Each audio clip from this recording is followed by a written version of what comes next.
Hello, I am Reverend Irene Smith, and I'd like to welcome you to Generationally Speaking.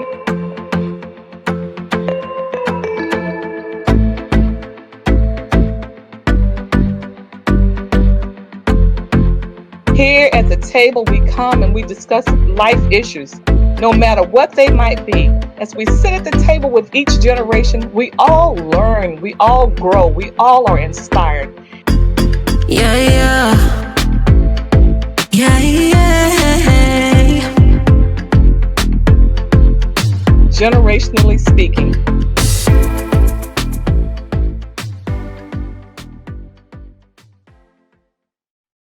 Hello, I am Reverend Irene Smith, and let me welcome you to Generationally Speaking. It is here at the table of discernment that we sit together, that we learn from each other. We listen to the voices of our elders who teach us how they overcame. And then we sit down at the table with those young millennials who tell us how they use the technology to advance and move forward. And then we listen to our children as they share with us their aspirations. I am so excited today as we continue to celebrate Women's History Month. And today, I've asked these powerful women to come and be a part of this conversation. I'm excited to introduce each one of them, but what I'm going to do is I'm going to allow them to introduce themselves, starting at the end over here. Just would you please just and I want to thank my live audience for being here today. Make some noise so folks know you're here. All right, all right. Hey, so if you ever want to be a part of this audience, just let us know. So start off by introducing yourself to my audience and the name of your company. Okay, I am Sakajulia Fanning. I am the CEO, founder of Fanning Financial Group, LLC, and I am very honored and humbled that Reverend Smith invited me to this panel today, and I am so excited to have a conversation with the ladies on the panel, as well as sharing with the audience members. So this should be a great, great panel today. So thank you. Hi, I'm Ladrine Peterson, the founder and CEO of Do It, delivering on ideas and thoughts. I'm just as well excited about the conversation today and so happy that Reverend Smith invited us to be on this show for what I know is going to be a very engaging conversation. And hello, I am Delana Watkins. I'm the executive founder of the Women's Wellness Lounge. And also, what an amazing way to end Women's History Month. So yes, it is my pleasure to be here before the audience and to share some, hopefully, good nuggets. All right. Well, you know, it's one thing to dream about a business, but it's another thing to start a business. And I know for everyone who has that dream, that passion, that they want to start a business, they want to write a book, or whatever it might be, you don't know where to start. Where do I begin? So that's my first question to the panel, is to ask them about what are some of the first steps that they undertook once they decided that they wanted to go into business. And of course, how did you make up your mind? Or what did you get a vision from God? Did something drop out of heaven and say, hey, by the way, why don't you do this? How did you come up with these ideas? Let's start. For me, it was trying to solve a pain and a problem in the community. So I find that oftentimes if you are part of a problem, you also want to see if you can help with the solution. So for me, in order for me to really figure out what my business was going to be, I had to take a survey, because you may think that what you're doing is a great idea, but if you have no one out there that will partake in it or have a customer in which to, market yourself to, that's very important as well. So I think the first step is soul searching, that you're doing something that's beneficial, that you'll love. You know how they say you wake up and if you love what you do, you're not working. That, and then making sure that what you're doing is something necessary and needed in the marketplace. So that's my first two steps. So let me just ask, because you have you have a nursing background. Yes, ma'am. So what is it that you offer then with this founder Women's Wellness Lounge? What does that mean for us? First of all, doesn't Women's Wellness Lounge sound just sexy, make you just want to go? So what we do is we actually offer a safe space. First of all, actually, let me back up and say it is a culturally sensitive safe space for women of color. And you come into the Women's Wellness Lounge, and we think more of proactive, preventive health and wellness versus reactive sick care. So we provide education, workshops, support, resources, and advocacy. Wow. So what was it that made you start this business? Did something happen to you? Not to me personally, Okay. but I was a nurse at a very early age. I started nursing at 17. I became an LPN, and I was all gung-ho at saving the world and wanting all to make everybody feel well. And somewhere along there, I noticed that there was this woven similarities among African American women. And it was that we knew what to do, but we did nothing. Wow. And so I said, at the tender age of 21, I'm going to do something about that and change the world. And so I started to figure out what that was. And then I opened my mouth and decided, okay, start with talking, doing workshops. Let them see someone that looks like them and not just someone that says, oh, it can be done, but you don't come from a household or a background or a generation of what it looks like. And so I just became that and embraced it and began to change my language and begin to tell them that, you know, you don't have to seek care when you're sick. You do things to be preventive. Yeah, so that we can change the narrative for the next generation. That is so wonderful. Well, Ladrine Peterson, she has this delivering on ideas and thoughts. I met Ladrine at church. We were commiserating about all the things we wanted to do. And we were just having a good old pity party. And Ladrine stands up with her young self and said, well, just do it. And we all like, how? So Ladrine, share. Absolutely. So the answer to my question, I have a short answer and I have an elaborate answer. My short answer is do it, right? So, and I say that and I mean that in all sincerity, of course. Reverend Smith, you make it sound like so harsh in the sanctuary. Of course, I was minding my manners, but it was very true. We were going around the room, and Reverend Smith was like, I'm just going to tell each and every one of you, you will have to respond, everyone. So I'm sitting there like, okay. And as we're going around, everyone is making excuses. They're telling their dream with excitement, but then they'll come back. And then they'll say excuses of why they are unable to fulfill them. And I was sitting there like, that's not a reason. Like, you can do that by da-da-da-da. Everybody that was going through, I'm serious. I was like, you can do that. Like, you can do that. So when she came to me, I was like, Lord, lead me in Lord, lead me in the response that I'm about to say. But I absolutely told everyone that all they needed to do was do it. And I began to tell them and share them. So just a little teeny bit, I began dreaming when I was a little small kid, whether it was my bake sales or charging people to tutor them or whatever it was, braiding hair. I always had a dream of I can do whatever I want to do. And that came from my mother, my teachers in the neighborhood, right? So although I grew up in Southeast D.C., Worth quadrant of Washington, D.C., and the news depicted something else, I'm telling you all, my mother, everybody just told me that I could do it, so I didn't think of anything less. So how my business started was me encouraging my friend.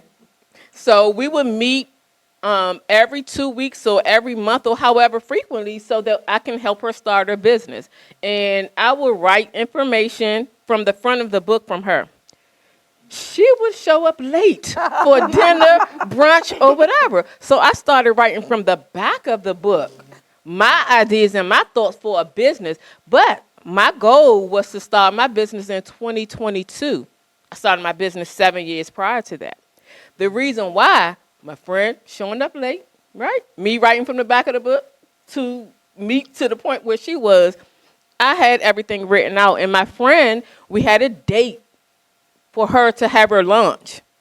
And her pastor wasn't available to do the opening prayer. So she was like, I can't have it. And I was like, what do you mean?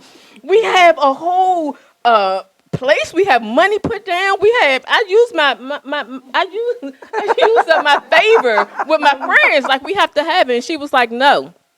It was about 30 days prior to. I was like, something's going down at this event place. Kid you not, within 30 days, I started my business. I created a website. I went through all of the services, all of the options, everything that I do, right? And lo and behold, I had a launch that was an amazing launch. And even before I officially, and I mean, this is officially going through the process, before I officially launched within those 30 days, I already had paying customers.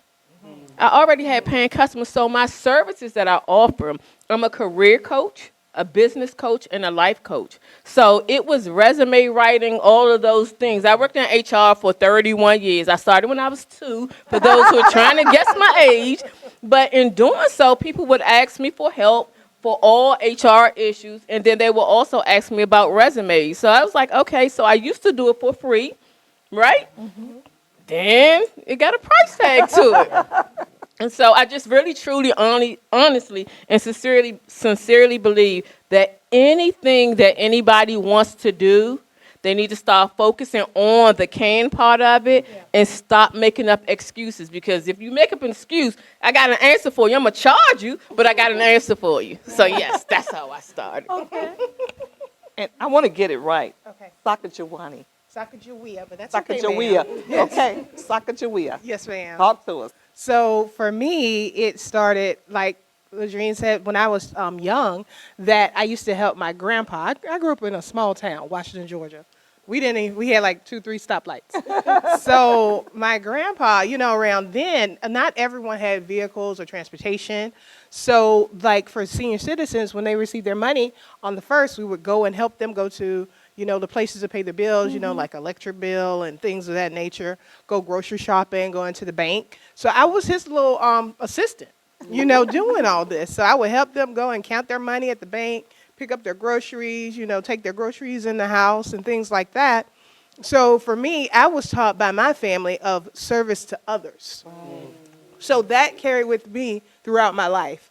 So from there, I decided to go to join the military. So I was in the U.S. Air Force for 8 years. Did 5 duty locations, traveled all over the world, lived all over the world. And that's where I started my financial management career in 1998. And so I was helping the troops with their money and problems and things of that nature. I was a supervisor. I helped like foreign nationals and everyone. So from there, I transitioned over. And when I got back to the States, I worked for the federal government. So I was in the intelligence community, still doing financial management, just couldn't tell anybody what I was doing because I have top secret clearance. So I was helping people and, doing things, but I wasn't fulfilling my purpose and my mission to serve others. So I was doing that outside and like volunteering and things of that nature. And then just one day, I was selected out of 2,000 applicants to go work on Capitol Hill in 2017. Through the Brookings Institute. I was a fellow for a year in 2017, and I was in the conversations and negotiations when they rewrote the tax law. So I saw all of the wickets. Yeah. People I work with now. But, I saw how the game was being played from an inside level. So I'm like, instead of me pursuing my career and staying with the federal government, I decided to go on faith because I was just having this like feeling like I should be somewhere else doing something else to help people. And by being exposed to this and seeing how they work the game and like certain aspects of the population were going to benefit from this tax law than others. So people thought, oh, and I saw it firsthand, too. People would come and protest and do all this. They don't care about that. They care about the lobbyists who are coming to their offices and bringing up their, things they want to do and in that nature. So I was like, okay, we need to start learning the rules of the game and making sure we're playing the game to our advantage. So I started my company, Fanning Financial Group, LLC, back in March of 2018 when I got back from Capitol Hill, and I decided to start doing it full time. So I focused on showing people when it came to money.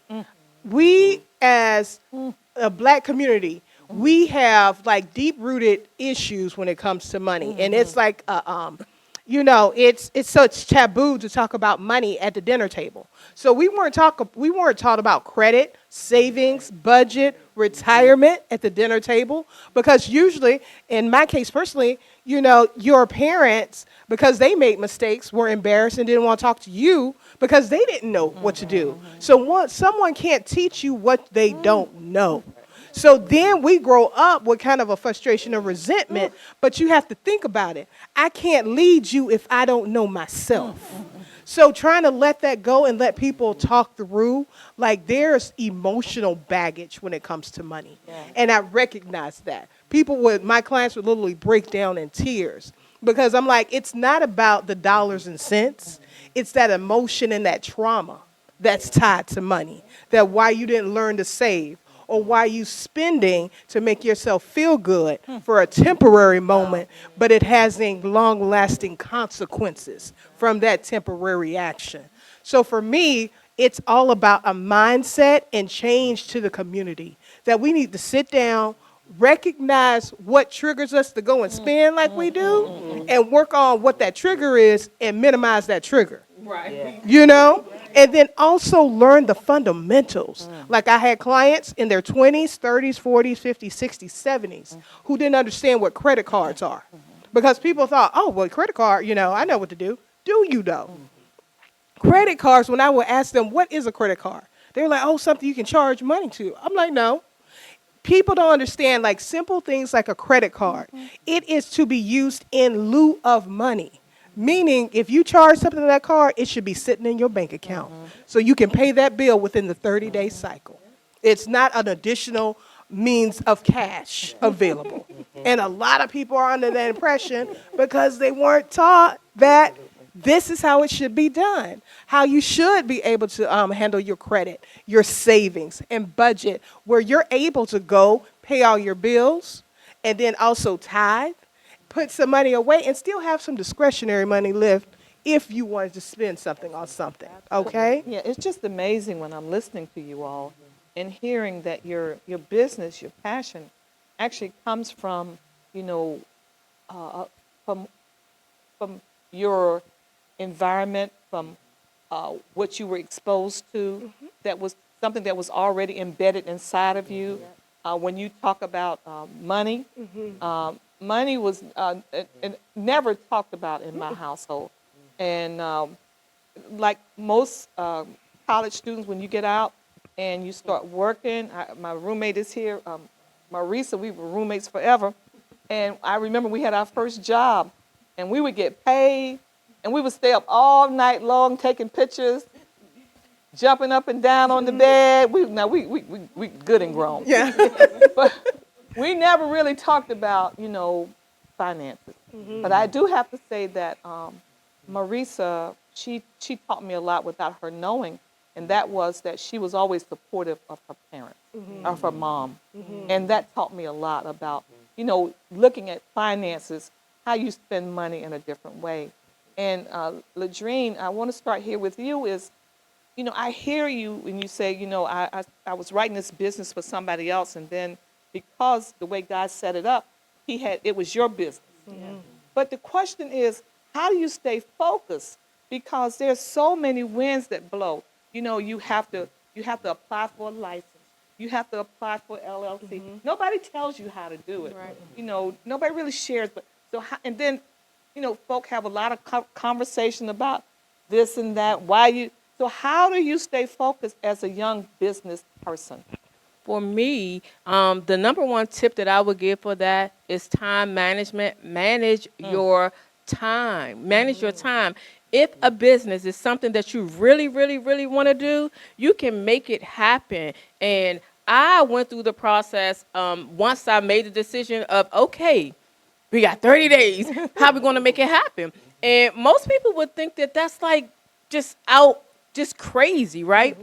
But I looked at the deadline date, gave myself a little small cushion, and I backed everything that I needed to do. I made myself a management plan, so I got a PMP, project management certified as well. But I made a plan, and I pretty much backed into it, and I stuck to it. And then for me, it was so excited. Once I had one accomplishment, All right. the next step was so much easier. Then it excited me. Then I just kept going, and I couldn't sleep. It was just like, oh my God, it got so magical to me. And when I tell you, everything pretty much, okay, nothing is perfect. Okay. That's a good point right there. Nothing is perfect. Right. Don't chase perfection. But everything worked out. You know why? I knew my lane. I focused on the areas that I knew what to do before the other people. I reached out, I paid, I asked for support, and I asked for help. So a mistake that people make is they try to do everything by themselves, right? Try to do everything by themselves. And if you do it that way, it probably would take you 10 to 20 times more because you got to learn what you don't know. You got to make mistakes for what you don't know. But if you wrap yourself around trusted people and you give them assignment based on what you know that their skill is, now you cannot have all your family members. That's not, building legacy is different from that. That's not what that really means. But really having people and touching upon them, upon their skill set, and that's how magic happens. All right. Okay, Delana.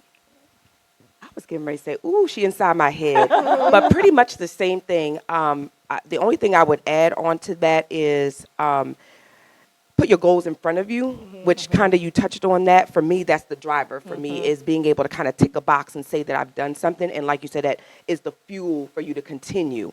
The other thing is your tribe. Early on, when you feel like whatever that thing is that's making you do what you want to do, find your tribe and voice what it is you want to do. Why? Because they'll hold you accountable. They'll say, oh, I thought you said you wanted to do this. Well, what are you doing about that? And you'll be like, okay, all right. Yes, that's right. But in a good way. And I don't mean cheerleaders. I mean true tribe. Because your cheerleader will be the one where you say, oh, I don't feel like doing it. It's like, girl, I know. I don't feel like doing it either. They'll come with you. So I'm talking about true, tribe that will hold you to what it is that you've identified that you want to do. All right. Yes. Sacagawea. Yes, ma'am. So I agree with the ladies. And then another thing I will point out is to get a mentor. Get people who've walked that path before you, and it's okay. People are like, oh, well, how can I put this? Because, I'm a money person. You have to put the priority of where your priority is. If it's worth having, it's worth paying some money for. Because, that person has walked the walk and talked the talk, is now successful, and that's the person who you want to be like. Why wouldn't you want to pay a fee in order to get that knowledge and that experience and someone to help you do that? Because that can cut down a lot of time. That's what I'm learning right now. It's like finding those people who've done it, those experts and people who have, found a way to make it work and are successful at it.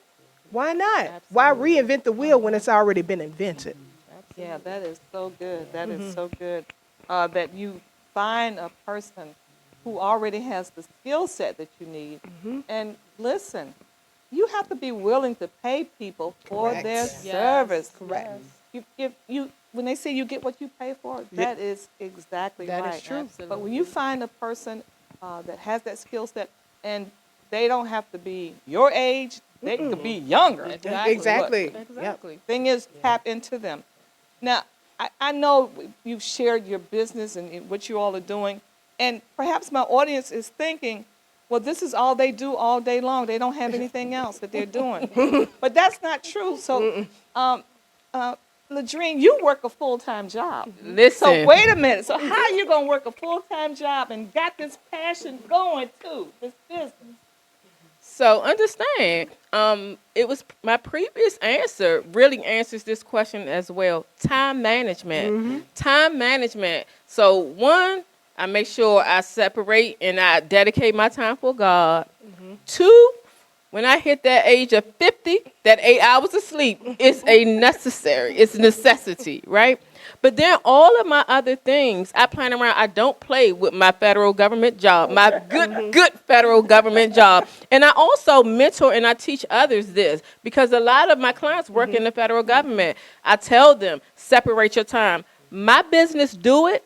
I get an hour break in between. And then that's when my business starts. But it's all about time management, focusing yourself. And then another thing that I do, Reverend Smith, I align. So there's so many pockets of things that interject and intersect. I work in human resources management for the federal government, which I have done so for 31 years, right? So now I work on systems and operations. So basically, I handle all the problems, and I work with workflow and process. That's exactly what I do for my business. For my business resume, I can write a resume in my sleep. I have interviewed thousands of people. I have hired and supervised hundreds of people and mentored thousands of people. So as I take that, a resume, I can write a resume in my sleep. Tell me what you do, what's your problem, and I'll take your word, and I'm a wordsmither. So I'll take them words, and they're like, oh my God, is that me? That's you, right? And then from the business aspect, I just have this energetic creativity and have always had so since I was a little girl. And somebody that's my business is named that, Delivered on Ideas and Thoughts. I take your ideas and thoughts, and I'll come up with a whole number of things that you can do. So I coach myself. So the same thing that I give to others, I coach myself. So I'm able to make it. People used to joke and say, it's 24 hours in a day, but you have 26. No, I don't.